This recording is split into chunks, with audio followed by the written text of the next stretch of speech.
In this set of examples, we're going to talk about solving some inequalities, and I'm going to go through two sets of examples. The first one, solving linear inequalities, the basic form ax plus b is greater than or equal to c. Note that that greater than or equal to could be replaced with a less than, a greater than, a less than or equal to, or a greater than or equal to. All of the same rules will apply. So let's talk about this first one right here.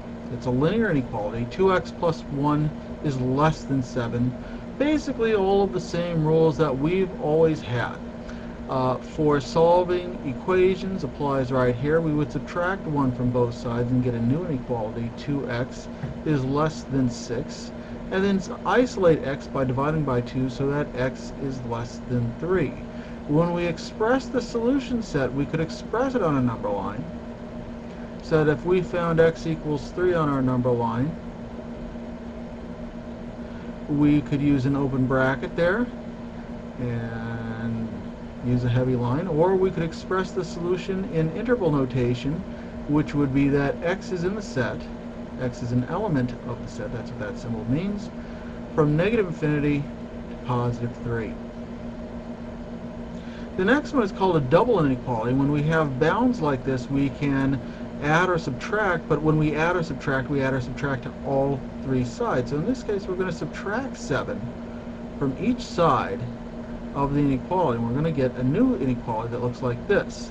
Negative 8 is less than or equal to 3x is less than or equal to 21.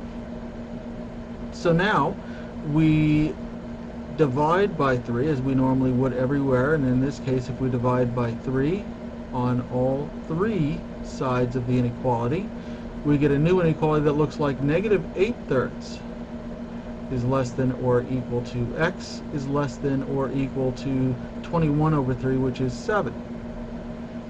On a number line, negative 8/3 is slightly greater than or to the left of negative 2.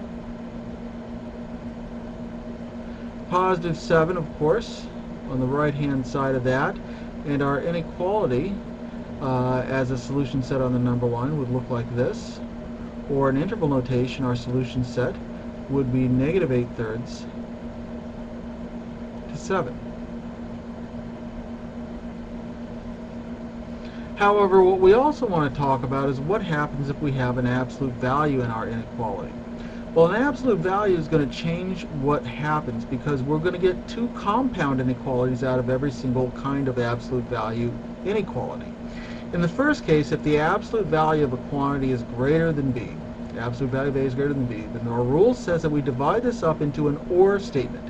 Either a is less than or equal, less than the negative of b, or a is greater than positive b. So in this case, let's go with our first one right here. 3x plus 1 is a good example of that.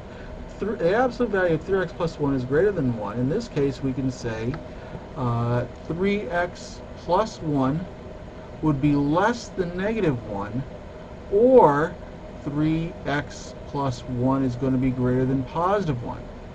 So in this case, we're going to subtract 1 from each side. So if I subtract 1 from the left, subtract 1 from the right, we get 3x is less than negative 2, and then we divide by 3, so we get x is less than negative 2/3. Or subtracting 1 from both sides gives us 3x is greater than 0, and dividing by 3 gives us x is greater than 0. So in fact, we have a compound inequality that covers two sides. Here we would start at 0. Here's negative 1. Here's negative 2. Negative 2/3 is over here, so we have an open bracket facing off to the left, and we're joined with another open bracket facing off to the right. When we have two sets that do not join but are part of the same solution set, we join them with a union symbol. And so our solution set is going to look like the set from negative infinity to negative 2/3, union with the set from 0 to positive infinity. For this next example, we have the absolute value of x minus 5 plus 2 is less than 17. We have to get the absolute value by itself first, so our first job right here would be to subtract 2 from both sides and get the absolute value of x minus 5 is less than 15. Now we go with our second rule up here, which states that if the absolute value of A is less than B, then A is somewhere between the negative of B and the positive B, right, as a double inequality. So in this case, we're going to get negative 15 is less than x minus 5 is less than 15. And adding 5 to each side gives me negative 10 is less than x, which is less than positive 20. And so on our number line, of course, we get a single set enclosed between negative 10 on the left, positive 20 on the right. We fill in all of our values, and our solution set looks like the set of all values of x from negative 10 to positive 20. And we're done.